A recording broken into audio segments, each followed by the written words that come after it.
रोगतोस की तरफ से कोई खबर आई भाईजान? नहीं उस्मान साहब। तो फिर हम वहां जाएंगे। सिपाहियों,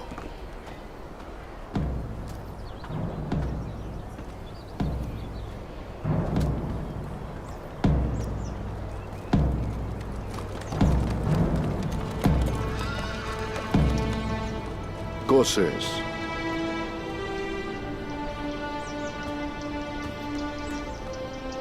खबर भिजवाए बगैर कैसे चला है? कोई अहम मामला हो सकता है। शायद अपने सिपाहियों की उंगलियों का हिसाब करने आया होगा। रास्ता छोड़ो। कोशिश के सिपाही आए हैं हुजूर।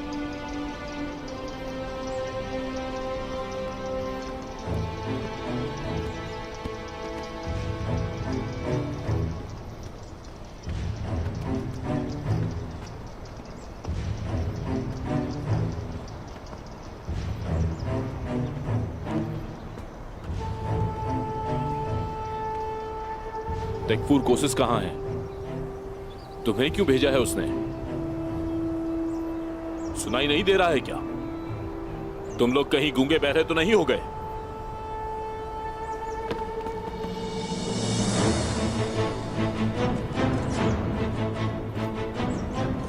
रोगातोस,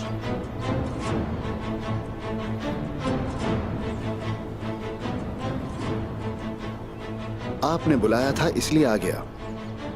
आपको हैरत क्यों हो रही है उस्मान साहब?